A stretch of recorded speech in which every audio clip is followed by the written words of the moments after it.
कहीं घूमने चलते हैं। कहाँ लेकर चलोगे? जहाँ तुम कहो। आज तो मेरा घर पर ही आराम करने का मूड है, फिर देखते हैं। इतना कहकर सोनिया ने मेरा फ़ोन काट दिया।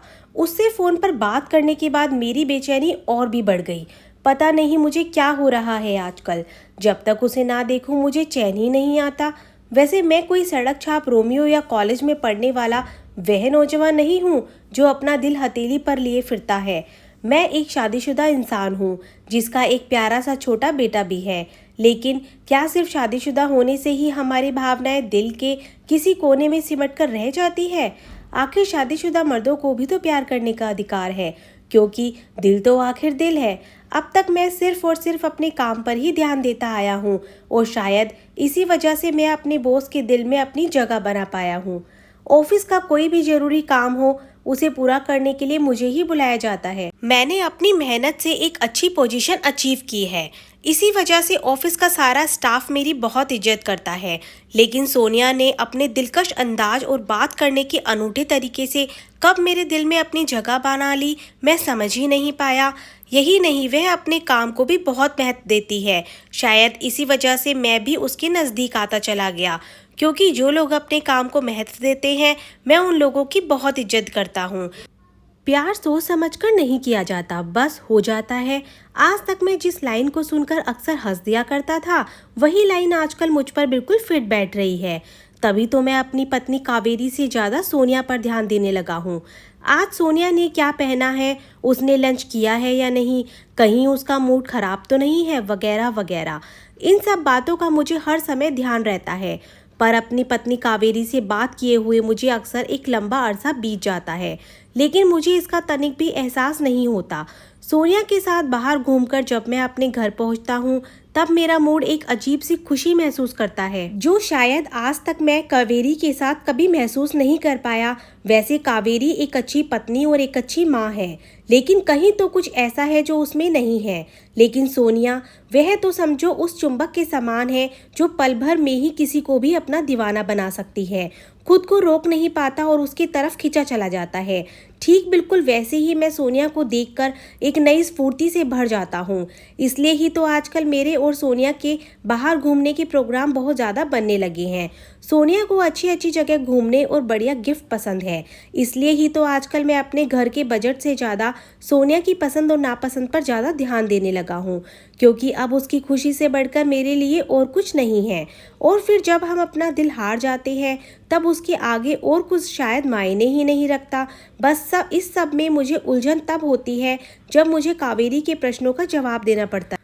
मसलन, तुम्हें इतनी देर क्यों हो गई ऑफिस से लौटने में? कम से कम मेरा नहीं तो मोनू का ही ध्यान कर लिया करो। आजकल तो तुम ना उसे बाहर घुमाने ले जाते हो और ना ही उसके साथ खेलते हो। आज उसके स्कूल में पेरेंट्स टीचर मीटिंग थी जिसमें हम दोनों को जाना था, लेकिन तुम तो अपना फ़ोन स्विच ऑफ करके बैठे थे। इसी वजह से मुझे अकेले जाना पड़ा। अक्सर कावेरी मुझे देखते ही अपनी शिकायतों का पिटारा खोलकर बैठ जाती, लेकिन मैं चुप रहता था, क्योंकि मेरे पास उसकी शिकायतों का कोई जवाब ही नहीं था। शायद कभी कभी हमारे पास कुछ प्रश्नों का कोई जवाब नहीं होता, क्योंकि हम चाह कर भी उन प्रश्नों का जवाब नहीं ढूंढ पाते। तब ऐसा लगने लगता है कि शायद हमारे मन का शब्दकोश अचानक ही रिक्त हो गया है और हम बेजुबान से सामने वाले का मुंह ताकते रह जाते हैं। अब मैं कावेरी से कैसे कहता कि मेरी जिंदगी में सोनिया नाम की एक हसीन परी आ गई है, जिसने मेरे दिल और दिमाग पर अपने इश्क का ताला लगा दिया है। कई बार तो मेरे मन में यह भी ख्याल आता है कि कावेरी को तलाक देकर सोनिया को अपनी जिंदगी में ले आऊं, लेकिन फिर दूसरे ही पल मोनू का ख्याल आते ही मुझे अपनी यह सोच बेमानी सी लगने लगती है। साथ ही मैं यह भी जानता था कि मेरे लिए कावेरी को छोड़ना इतना आसान नहीं होगा, क्योंकि मेरे अम्मा और बाबाजी की पसंद से कावेरी मेरी ज़िंदगी में आई है, और अगर मैंने ऐसा कुछ भी किया तो मेरी अम्मा और बाबाजी का गुस्सा मुझ पर कहर बनकर टूटेगा, जो शायद मेरी ज़िंदगी को ही तहस नहस कर देगा। इसी वजह से मैं ना चाहते हुए भी दो नावों पर सवार हो गया था। लेकिन अब कावेरी ने एक चुप्पी सी लगा ली थी। ना तो वह अब कोई प्रश्न पूछकर मुझे धर्म संकट में डालती थी, और ना ही मुझे मोनू को बाहर बाहर ले जाने के लिए कहती थी। अक्सर मोनू से ही मुझे पता चलता था कि वह और कावेरी अब दोनों अकेले ही बाहर घूमने फिरने जाने लगे हैं, कभी पिकनिक तो कभी सर्कस। मोनू के मुंह से यह सब सुनकर मुझे अजीब सा लगता था, लेकिन मैं क्या कर सकता था। तब मैंने अपनी सोच का क्षेत्रफल बढ़ाया और खुद को समझाते हुए सोचने लगा, चलो अच्छा हुआ कि कावेरी और मोनू ने मुझे परेशान करना छोड़ दिया है, वरना उनकी रोज रोज की चिक चिक से मेरा अच्छा वाला मूड घर लौटते ही खराब हो जाता था। वैसे भी कोई किसी नाराजगी कब तक सहेगा, क्योंकि सहनशीलता की भी तो एक सीमा होती है। और फिर अब तो मेरी और सोनिया की नज़दीकियां भी और ज़्यादा बढ़ने लगी थी। ऐसे में मेरा वापस लौटना असंभव ही लग रहा था। आजकल तो मैं और सोनिया लव बर्ड्स बने हुए प्रेम के आकाश में उड़ते रहते हैं। कितना अच्छा लगता है एक दूसरे का हाथ थामकर दूर निकल जाना, कभी बारिश में भीगना तो कभी गर्मा गर्म भुट्टे खाना। और मैं और हमारे ऑफिस के बाहर बनी छोटी सी चाय की टपरी तो हम दोनों की फेवरेट जगह थी, जहाँ पर हम दोनों अक्सर मिलकर गर्मा गर्म चाय का आनंद लेते थे। और तब तक ना चाहते हुए भी हमारे अतीत की बातों का पिटारा खुद ब खुद खुल जाता था और समय का तो जैसे पता नहीं चलता था। सच में प्यार ऐसा ही होता है, जहाँ बेमतलब की बातें यूं ही होती रहती है, हम बस मन की आंखों से अपने प्रेम का मन पढ़ते रहते हैं। वैसे भी सच्चे प्यार में दिखावा नहीं होता, बल्कि अपने प्रेमी के प्रति अटूट प्रेम होता है। तभी तो मैं सोनिया की किसी भी बात को टाल नहीं सकता था और तब उसकी हर बात मानने के लिए बेहद ज़रूरी हो जाता था। इसलिए ही तो मैं अब ज़्यादातर उसका ऑफिस का काम खुद करने लगा था। वैसे यह सब मेरे लिए आसान नहीं था, क्योंकि हर ऑफिस के कुछ नियम और कायदे होते हैं जिन्हें इग्नोर नहीं किया जा सकता। लेकिन मैं यह सब जानते हुए भी अक्सर सोनिया की हेल्प कर दिया करता था। मेरे दोस्त पीयूष ने मुझे कई बार इस बात को समझाते हुए कहा था, यार दोस्ती अपनी जगह है लेकिन ऑफिस का काम अपनी जगह। सोनिया के हिस्से का काम करके कभी किसी बड़ी मुसीबत में मत पड़ जाना, क्योंकि अगर कुछ भी ऊंच नीच हुई तो तू ही जिम्मेदार होगा। तब मैं पीयूष की बातों को अनसुना कर देता, लेकिन अब मैं उसे यह कैसे कहता कि मैं अब सोनिया का दोस्त नहीं बल्कि उससे बढ़कर हूँ। अभी मैं यह सब सोच ही रहा था कि अचानक मेरा फ़ोन बज उठा। फ़ोन पर मेरी पत्नी कावेरी थी। हाँ बोलो, कैसे फ़ोन किया? मैं थोड़े गुस्से में बोला। मैंने तो बस यह बताने के लिए फ़ोन किया था कि मैं और मोनू थोड़े दिन के लिए मामा जी के यहाँ जा रहे हैं। अगर तुम्हें समय मिले तो उनसे मिलने आ जाना, उन्हें अच्छा लगेगा। इतना कहकर कावेरी ने फ़ोन काट दिया। कावेरी से बात होने के बाद मुझे तो ऐसा लगा मानो मुझे कोई अलादीन का चिराग मिल गया हो, क्योंकि अब कावेरी और मोनू तो कुछ दिन के लिए मामा जी के यहाँ रहने वाले हैं। लेकिन मुझे कुछ भी करने की खुली छूट मिल गई थी और साथ ही घर लौटने की कोई पाबंदी भी नहीं थी। कुल मिलाकर यह मेरे लिए कोई लॉटरी निकलने का सामान था। फिर मैं जल्दी जल्दी अपने ऑफिस का काम निपटाकर सोनिया के घर की तरफ चल पड़ा, ताकि उसे अचानक पहुंचकर सरप्राइज दे सकूं। रास्ते भर मैं सोनिया के बारे में सोचकर ही रोमांचित होता जा रहा था, लेकिन जब मैं उसके घर पहुंचा तब उसके अजीब से हाव भाव देखकर मेरा सारा रोमांस हवा हो गया।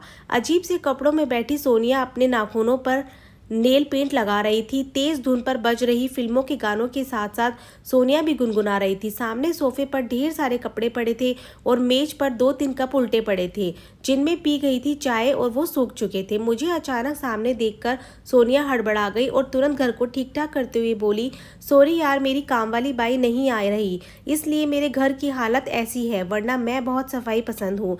फिर वह अंदर गई और मेरे लिए पानी ले आई। मैं पानी पीकर अभी ग्लास मेज पर रख ही पाया था कि सोनिया तुरंत बोल पड़ी, कुछ खाओगे क्या? तब मुझे ऐसा लगा कि शायद वह मुझे अपने घर से जल्दी भेजना चाह रही है, इसलिए मैं ना चाहते हुए भी उससे पूछ ही बैठा, क्या हुआ, क्या कोई आ रहा है क्या? नहीं यार, दरअसल मेरा पड़ोसी महेश अभी थोड़ी देर में मुझे पिक करने वाला है, क्योंकि आज उसकी कॉस्मेटिक कंपनी एक नया प्रोडक्ट लॉन्च करने वाली है और वह चाहता है कि उसकी पत्नी की जगह मैं आज उसकी पार्टी में उसके साथ चलूँ, क्योंकि उसे सारे सेलिब्रिटीज़ पर अपना इंप्रेशन जो जमाना है। अब तुम तो जानते ही हो कि आजकल दिखावे का ज़माना है, बस सब कुछ बाहर से सुंदर होना चाहिए, भले ही आप अंदर से कैसे भी हो। सोनिया की यह बात सुनकर मेरा एक अजीब सी कड़वाहट सी भर गई। पहले तो मुझे समझ नहीं आया कि मैं कैसे रिएक्ट करूं। मैं जैसे तैसे अपने मन को शांत करने का उपक्रम करने लगा, क्योंकि मैं इसके अलावा और कर भी क्या सकता था। तभी सोनिया अंदर गई और एक प्लेट में पिज़्ज़ा के 2 पीस और एक ब्लैक कॉफ़ी मेरे लिए ले आई। मेरे पास अब कुछ बनाने का समय नहीं है, वरना मैं तुम्हारे लिए कुछ बना देती, क्योंकि मुझे अभी पार्टी के लिए तैयार भी होना है। मैंने कल अपने लिए एक पिज़्ज़ा ऑर्डर किया था, उसी के यह 2 पीस फ्रिज में रखे थे, उन्हें ही मैं तुम्हारे लिए गर्म करके लाई हूँ। साथ में अगर ब्लैक कॉफ़ी पियोगे तो पिज़्ज़ा के कारण बढ़ने वाली कैलोरीज का अच्छे से बैलेंस हो जाएगा। इतना कहकर वह तैयार होने लगी। फिर मैं चुपचाप पिज़्ज़ा के पीस खाने लगा क्योंकि मेरे पास इसके अलावा कोई और ऑप्शन नहीं था और मुझे बहुत तेज़ भूख भी लगी हुई थी। जैसे तैसे अभी ब्लैक कॉफ़ी ख़त्म कर ही पाया था कि अचानक सोनिया मेरे नज़दीक आई और तेज़ी से हंसते हुए बोली, वैसे देखा जाए तो तुम सारे मर्द एक जैसे ही हो, मतलब शादीशुदा होते हुए भी तुम लोगों का कुंवारेपन का मज़ा लेना चाहते हो। अरे अगर ऐसा ही था तो तुम लोगों ने शादी ही क्यों की? वैसे इन सब में मुझे बहुत मज़ा आता है क्योंकि तुम जैसे रंगीन मर्दों को अपना शिकार बनाना भला किसको अच्छा नहीं लगेगा। आज तक मैं और उसकी इसी मुस्कुराहट का दीवाना था क्योंकि उसके कोमल होठों के बीच चमक रहे दांतों की पंक्ति मुझे बहुत लुभाती थी। लेकिन अब मुझे सोनिया की इसी मुस्कान में एक अजीब सी कौफ्त हो रही थी। आज मुझे उसकी यह हंसी किसी राक्षस की हंसी जैसी लग रही थी जिसके लिए किसी की भावनाओं से खिलवाड़ करना बेहद आसान होता है। रुक जाओ, महेश से मिलकर जाना, सोनिया ने अपना मेकअप ठीक करते हुए कहा। तुम्हें उससे मिलकर अच्छा लगेगा। इतना कहते कहते उसने खुद को आईने में निहार कर वही पर्स उठा लिया जो मैंने उसे थोड़े समय पहले खरीद कर गिफ्ट किया था। वैसे तुम्हारी चॉइस लाजवाब है, लेकिन आज मैं भी एक लंबा हाथ मारने वाली हूँ। देखो महेश मुझे गिफ्ट में क्या देता है, क्योंकि आज शाम वह मुझे कोई बढ़िया गिफ्ट खरीद कर देने वाला है। इतना कहते कहते सोनिया की आंखों में चमकता हुआ लालच देखकर मैं भीतर तक डर गया। अब मैं समझ चुका था कि सोनिया को सिर्फ और सिर्फ अपना लालच पूरा करने से मतलब है। बाकी किसी की भावनाओं से खिलवाड़ होता है तो होता रहे। इसलिए मैं चुपचाप उठकर बाहर आ गया क्योंकि अब वहां रुकने का कोई मतलब नहीं था। सोनिया के तक डर गया। अब मैं समझ चुका था कि सोनिया को सिर्फ और सिर्फ अपना लालच पूरा करने से मतलब है। बाकी किसी की भावनाओं से खिलवाड़ होता है तो होता रहे। इसलिए मैं चुपचाप उठकर वहां से बाहर आ गया क्योंकि अब वहां रुकने का कोई मतलब नहीं था। सोनिया के घर से बाहर आकर मुझे बहुत अच्छा लगा क्योंकि बाहर चल रही शीतल हवा ने मेरे दुखी मन को एक अजीब सी राहत दी। घर लौटते वक्त मैंने कितना सोचा कि कहीं रुक जाऊं ताकि कुछ खा सकूं, लेकिन मन ही नहीं हुआ क्योंकि मैं तो यही नहीं समझ पा रहा था कि अब करूं तो क्या करूं। इधर सोनिया का सच जानकर मेरा मन टूट गया था और दूसरी ओर कावेरी और मेरे बीच आई हुई दूरियां निरंतर मेरे भीतर एक बवंडर मचा रही थी। अब मुझे कावेरी के पास लौटना बेहद मुश्किल लग रहा था क्योंकि मैं तो यह भी नहीं जानता था कि अब कावेरी के मन में मेरे लिए कुछ विशेष है या नहीं। अब जब मेरे दिल और दिमाग में एक द्वंद्व चल रहा था, तब ऐसे में मेरे लिए कोई भी डिसीजन लेना बहुत मुश्किल हो रहा था क्योंकि खुद को शांत करने के लिए मैं बाथरूम में घुस गया और गर्म पानी से नहाकर जब बाहर निकला मैं काफ़ी अच्छा महसूस कर रहा था। कावेरी के घर पर ना होने के कारण मुझे यह मालूम था कि आज डिनर में मेरे लिए कावेरी ने कुछ नहीं बनाया होगा। बस यही सोचकर मैं किचन की तरफ बढ़ गया और फ्रिज से कुछ निकाल कर खा सकूं। लेकिन किचन में स्लैब पर रखा हुआ गर्म खाना करके टिफिन बॉक्स में उसके साथ पड़ी हुई एक पर्ची देखकर मैं हैरान रह गया। पर्ची में लिखा था, तुम्हारे लिए आलू के पराठे बनाकर इस टिफिन बॉक्स में रखकर जा रही हूँ ताकि तुम रात को खा सको। और हाँ, मैंने अपनी काम वाली बाई कमली को बोल दिया कि वह तुम्हारे लिए खाना बना देगी। रोज रोज बाहर का खाना मत खाना वरना तुम्हारा पेट खराब हो जाएगा। अपने फेवरेट आलू के पराठे सामने देखकर मैं खुद को रोक नहीं पाया और तुरंत अपनी प्लेट लगा ली। वैसे भी मुझे बहुत तेज भूख लगी हुई थी। जैसे जैसे मैं पराठे खाता रहा वैसे वैसे मेरे दिमाग और दिल अपने आप शांत होते चले गए क्योंकि मेरे इतने खराब व्यवहार के बावजूद भी कावेरी का मेरे प्रति चिंता करना दर्शा रहा था कि हम दोनों की बीच अभी भी बहुत कुछ बचा है और जो कुछ भी हमारे रिलेशनशिप के बीच बिगड़ा था अब उसे ठीक करने की जिम्मेदारी मैंने अपने कंधों पर ले ली थी। इसलिए मैं ही तुरंत कावेरी को थैंक यू का मैसेज भेजा और फिर अपना लैपटॉप खोलकर एक लंबी छुट्टी की अर्जी मेल कर दी ताकि अपनी फैमिली के साथ क्वालिटी टाइम स्पेंड कर सकूं। तभी अचानक मेरा मोबाइल बज उठा और फ़ोन पर सोनिया थी जो बेहद मीठी आवाज़ में कह रही थी, यार पार्टी शुरू होने में अभी टाइम है, इसलिए मैं ऑफिस देर से पहुंचूंगी, इसलिए मैं तुम्हें फ़ोन पर कुछ इन्फॉर्मेशन सेंड कर रही हूं ताकि तुम हमारे प्रोजेक्ट का ज़रूरी वर्क समय से निपटा सको। सॉरी सोनिया जी, अपने हिस्से का काम आप खुद करो तो ज़्यादा ठीक रहेगा और वैसे भी मैं अपनी फैमिली के साथ कुछ समय के लिए बाहर घूमने जा रहा हूँ। इतना कहकर मैंने उसका रिएक्शन जाने बिना ही अपना फ़ोन रख दिया और जल्दी सो गया ताकि सुबह अचानक कावेरी के पास पहुँच उसे सरप्राइज़ दे सकूँ। अगर आपको आज की कहानी अच्छी लगी है तो वीडियो को लाइक कर दीजिए और ऐसी और कहानी के लिए इस चैनल को सब्सक्राइब कर लीजिए।